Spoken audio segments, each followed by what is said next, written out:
Chris, how hard should the NBA come down on Ja? Very. I mean, words are words, they mean nothing. I mean, the fact that he only got an 8-game suspension the first time at the end of the regular season and then spent 96 hours in some counseling center is a disgrace. That's ridiculous. This is a serious offense for a league that takes itself very seriously with gun control. We saw Steve Kerr last year get all upset with the Uvalde thing. We spent a lot of time on that. And they like to be above the political, they want to be on the social right side of the social circle and political culture and all those things. And I'm all for that. But if you're going to sit there now and tell me, well, this is not going to be, we're not going to stand for this, Adam Silver, who has a tendency to be way too friendly to the players, come down hard. I don't want to see him until January. I know that sounds hard. You cannot have your star guard waving guns the way this country is right now with guns, with people getting killed left and right all over the place. How about Texas? Have we seen that in the last month or two? And we got Ja Morant for the second time in a month and a half after that joke of a rehab thing, waving a gun in a vehicle. And then I got Silver says, well, we got to do investigating. No, you don't. You know, we'll see you in January. 40 games. Show some toughness. Don't be friends with the players. Show some toughness. If you want to be considered the league that does the right thing in here is I'll see you at the halfway mark. Go to a proper rehab center. You go for 30 days. You don't go for 96 hours. You go for 30 days, which he didn't do the first time. He made the whole thing a joke the first time. And the NBA allowed that to happen. And then off he goes again. And then Silver's explanation last night to me, this seems to be serious. I was shocked. Shocked! He only gave him a 10 games. He was in rehab for 10 minutes. Shocked! How could he be shocked? So I was very down on it, and he's got to go for a while. I know that's a hard thought. I said the same thing on radio. I'm not backing off it. 40 games. See you at the halfway point of the year. Well, we talked about this yesterday. One of the things that I mentioned was we weren't privy to the conversations when he was first suspended. We didn't know if they had discussed, another infraction, what the penalty would be. And it seems pretty clear from that conversation between Adam and Malika that actually wasn't discussed. It wasn't discussed if there was another incident.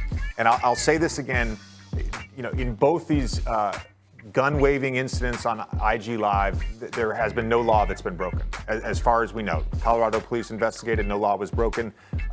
Assuming this is in Tennessee, open carry allowed in that state, assuming he has a permit, for whatever it may be, no law has been broken. The reason I bring that up, it is very clear in our CBA what happens if you fail a drug test for performance-enhancing drugs or a street drug, a narcotic. It's very clear. It's this amount of games. It's very clear if you get a certain amount of technicals or a certain amount of flagrants, how much you're going to be suspended. And so that's where I think a 40-game suspension, the precedence for that, for not breaking a law. Again, we can go into the backstory of the incident with the teenager. Ja's claiming self-defense, that the teenager threw the ball in his face. We can go into the incident at the mall when he yelled at a security guard. We can go into the incident with the Indiana Pacers traveling party. As far as we know, all of these things have been investigated and no law has been broken. I'm not condoning the behavior. I'm not saying there should be no punishment. There should be. There should be consequences. You are the face of the league. You are representing the NBA. You are a role model to young kids. All of that. I don't think half a season is the right answer. And the last point I want to make, because you bring this up, the guns on social media. We talk about consequences. Look, in our country right now, gun culture is pervasive. It's pervasive. We've got mass shooting after mass shooting, and nobody's doing a damn thing about it. So I get why we're so sensitive to this right now. But there's no consequence for Greg Abbott telling his constituents that they should go buy more guns, and then we have mass shooting after mass shooting in Texas. There's no consequence for an elected Tennessee official to send out a Christmas card holding AR-15s with his young family, and then there's a shooting in his very district. There's no consequences to that. So why are we trying to lay down the hammer on a 23-year-old who didn't break a law? Explain that to me. What's your thoughts? Please be respectful with your comments. Also, please click the like, click the notification bell, and subscribe to this channel. Listen, Genesis chapter 11 verse 10 explains the genealogy of Shem. Shem was a black man in Africa. If you repeat this fact, Genesis 14 verse 13, Abraham steps on the scene.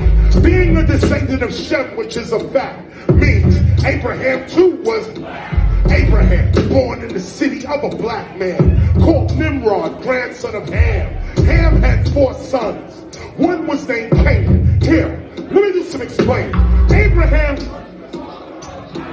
Isaac was Jacob had 12 sons, for real, and these were the children of Israel.